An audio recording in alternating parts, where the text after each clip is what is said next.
Okay, for today's warm-up, grab that piece of paper on my podium, write your name and period on that, take it back to your desk, and do this warm-up problem. So Joe wants to make the most money. He makes shirts and pants. Shirts cost him $2, pants cost him $4 each to make. He cannot spend any more than $12. If he's selling his shirts for $5 and his pants for $10, I want you to make a graph and then use the graph to find the most he can make. So here we go. First step, write the inequality from this word problem. So again, shirts, that's going to be the first variable. That's going to be 2x plus pants, the second variable, 4y. Always less than or equal to, and then that budget money, $12, the most he could spend, no more than $12.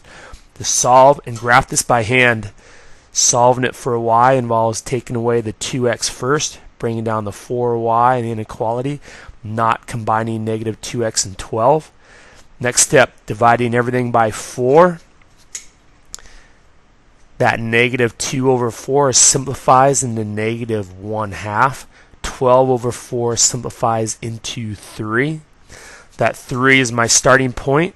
My slope is over 2 down 1 for my slope, my rise over run.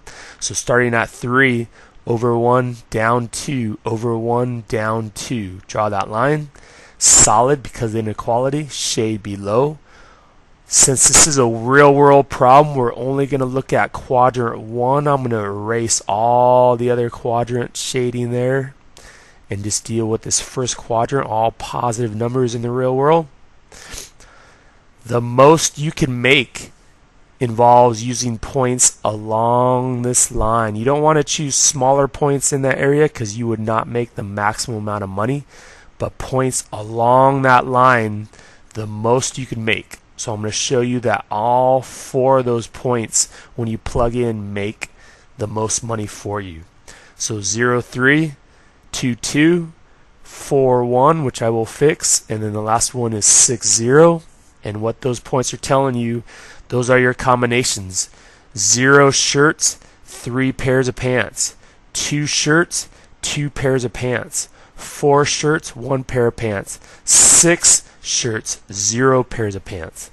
Remember, each shirt sells for $5, each pair of pants for $10. Remember again, X is shirts, Y is pants. X-axis, number of shirts.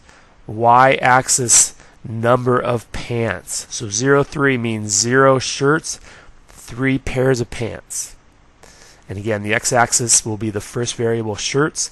The y-axis will be the second variable, pants. When I multiply these, $5 for 0 shirts gives me 5 times 0. $10 for 3 pairs of pants gives me a total of $30 I would make with that combination. This is 5 times 2 plus 10 times 2. Gives me 10 plus 20, $30 again. The next one, 4 shirts, 4 times 5 plus 10 times 1. Gives me 20 plus 10, which is 30 again. And then the last one, plug in 5 right there. 6 times 5, 0 times 10 gives me 30. So the maximum I can make is $30 no matter what combo.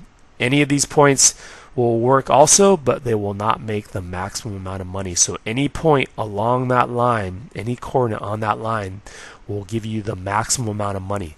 For the next part, the next task on the back that I will have you do after, I'm going to have you add a constraint, graph a second line, and then find the highest money value. So again, all you got to do is do this first one, show me, give it to me as soon as possible. As soon as you're done with this, show me that graphing this by hand. The graph looks like this, and then my combos give me a maximum of $30. Good luck.